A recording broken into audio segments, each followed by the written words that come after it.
তৃণমূল সরকার, মমতা সরকার 13 থেকে শুরু হয়েছে ত্রিস্তর পঞ্চায়েত।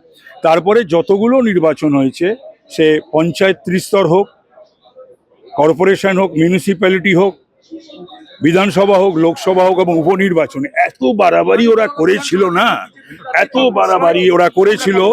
তার জন্যে না, আমার কোনো অভিযোগ নেই, ওদের অভিযোগের জবাব দিচ্ছি, তারপরে তুমি প্রশ্ন করো, আমি নিশ্চয়ই যা জিজ্ঞাসা করবো আমি বলবো। তাতে পরে এই নির্বাচনটা ওদের থোঁতা মুখটাকে ভোঁতা করে দিয়েছে, ওদের থোঁতা মুখটাকে ভোঁতা করে দিয়েছে। কোনো লাশ নেই, লাশের ওপর ভিক্টরি সিম্বল দেখাতে পারছে না, রক্তপাতহীন। তো এই বাড়াবাড়িটা যদি দুর্বৃত্তদের নিয়ে আর বাংলার এবং কলকাতার পুলিশকে নিয়ে যদি না করতো, তাহলে এই জায়গায় তো ইলেকশন কমিশনকে আসতে হতো না। এই যে আজকে ইলেকশন কমিশনকে এত কঠিন হতে হয়েছে বা বাংলা কলকাতার পুলিশকে দূরে রাখতে হয়েছে, এটা তো because of Trinamool, because of Mamata Banerjee. তারপর ওরা কোন মুখে কথা বলে এবং অভিযোগ করে। অভিযোগ করছেন যে ডকুমেন্ট নিয়ে ঢুকতে দেওয়া হচ্ছে না, সেগুলো ফেলে দিয়েছে কেন্দ্রীয় বাহিনী। আমি জানি না, পারবো না। শশী তো এখানে বসেও পড়েছিল, শশী আর কুণাল করছিল। তো ওরা এই ধরনের আজগুবি সমস্ত তৈরি করা অনেক, মমতা, অভিষেক এবং শশীরা সমস্ত করছে, আরো করবে। এগুলো ওদের হচ্ছে ওই বেস ওয়ার্ক। ওরা এই কি বলবে মানুষের কাছে, তার একটা বেস ওয়ার্ক করে নিচ্ছে। আমি তো একটু কনজারভেটিভ অ্যাসেসমেন্টের লোক, তো আমি প্রথম দিন থেকে যা বলছি আজও বলছি 168 থেকে 174।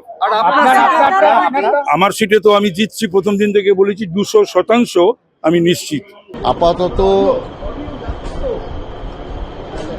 আপাতত আমরা অপেক্ষা করব ইলেকশন রেজাল্টের। পরে কার্যকর্তারা যারা গণনায় গিয়েছে তারা যাতে সুস্থভাবে সফলভাবে ফিরে আসতে পারে সেটারও আমরা দেখব। তবে এটা জেনে রাখুন, নিশ্চিত বিজেপি সরকার হচ্ছে। গণনা কেন্দ্রে যারা রয়েছেন কর্মী, তাদের জন্য একাধিক নির্দেশ রয়েছে যেন তারা নির্দিষ্ট সময়ের বাইরে গণনা কেন্দ্র থেকে না বের হয়। না, একদম সে সমস্ত নির্দিষ্ট যেমন রয়েছে তেমনি তারা যাতে সুস্থভাবে চলে আসতে পারে। কেন, যে পার্টির বিরুদ্ধে আমরা লড়ছি এটা একটা সন্ত্রাসবাদী পার্টি, অতএব সেই কারণের জন্য পুরো সময় গণনা কেন্দ্রে যেমন তারা থাকবে এবং জেতার পর গণনা কেন্দ্র থেকে যাতে ঠিকভাবে বেরিয়ে আসতে পারে, সুস্থভাবে তারা ফিরতে পারে, সেই ব্যবস্থার কথাও আমরা বলবো। এবং আপনি ধরে রাখুন যে সময়ের অপেক্ষা, আপনার 11টা নাগাদ আপনি বুঝতে পারবেন যে পুরো টেন্ট ক্লিয়ার। এখনো বিজেপি এগিয়ে আছে এবং এরপরে তৃণমূল যত জায়গায় এগিয়ে আছে দেখবেন সেগুলো সব পিছিয়ে গিয়েছে এবং তৃণমূল কংগ্রেস এই রাজ্যে থেকে বিদায় হচ্ছে তৃণমূলের সরকার, বিজেপির নতুন সরকার এই রাজ্যে স্থাপন হবে। পশ্চিমবঙ্গের জন্য এই নির্বাচন কতটা ঐতিহাসিক, কতটা গুরুত্বপূর্ণ?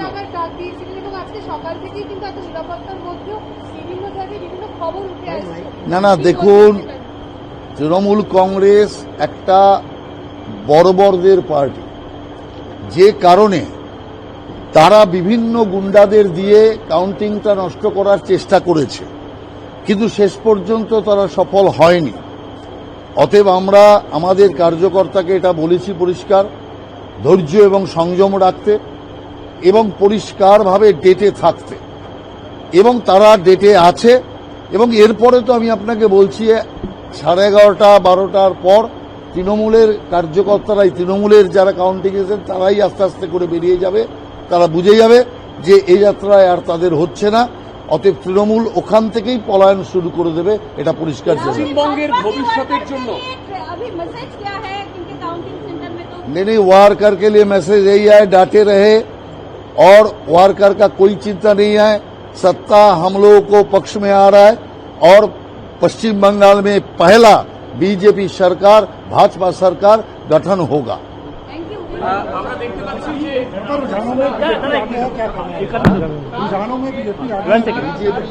আমাদের ভিডিও ভালো লাগলে লাইক এবং শেয়ার করুন।